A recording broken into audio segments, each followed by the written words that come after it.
ଛତୁ ପାଇଁ ଦାଦା ଖୁଡ଼ି ଓ ଭଉଣୀକୁ ଟାଙ୍ଗିଆରେ ଆଣିଲା ପୁତୁରା। ଏଭଳି ଏକ ଲୋମହର୍ଷଣକାରୀ ଘଟଣା ଦେଖିବାକୁ ମିଳିଛି ବରଗଡ଼ ଜିଲ୍ଲା ପଦ୍ମପୁର ବ୍ଲକ ପଥୁରୀ ଗାଁରେ।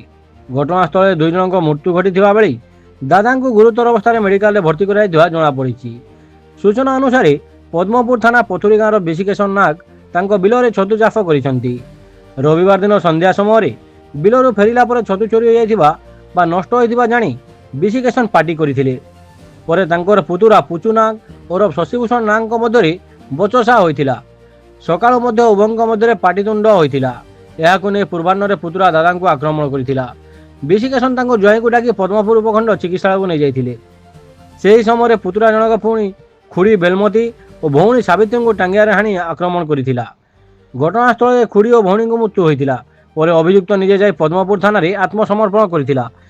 ଏ ବିଷୟରେ ଖବର ପାଇ ପଦ୍ମପୁର ପୋଲିସ ଘଟଣାସ୍ଥଳରେ ପହଞ୍ଚି ଶବ ଜବତ କରି ବ୍ୟବଚ୍ଛେଦ ପାଇଁ ପଠାଇ ତଦନ୍ତ କରିଥିବା ଜଣାପଡ଼ିଛି। ସାର୍ ମୁଇଁ ଡଙ୍ଗାଘାଟ ସରପଞ୍ଚ ଶଙ୍କର ଶରଣ ନାଗ। এই যে পথরি গাঁরে যে ঘটনাটি ঘটিছে কাଣା বলি আপনার জানিছেন কাଣା কিছু কবে এটা তো সে তার পুতরাটা আজ্ঞା তার কাকি ଆଉ ତାର ସେ କାକିର ଝିଅକୁ ତାର ଭଉଣୀକୁ ପୁରା ମାରି ଦେଇକିରି ଦୁଆରେ ପକାଇ ଦେଇଛି।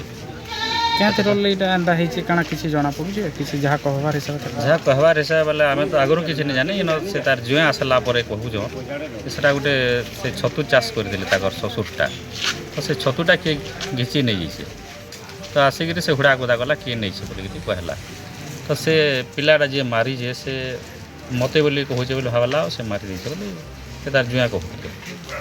তো কেন্দা হেলা তারপরে ସେ ମାରିକିରି ତ ପଡ଼ିଛନ୍ ଆଉ ପୋଲିସ ତ ଆସିକିରି ବର୍ତ୍ତମାନ ଅଭିଯୁକ୍ତ ବର୍ତ୍ତମାନ କେନ ଅଛି? ଅଭିଯୁକ୍ତ ବର୍ତ୍ତମାନ କେନ ଅଛି ତ ମାନେ ଜାନେ ଥାନାକେ ଯାଇଛେ ବୋଲି ପୋଲିସ କହୁଥିଲେ।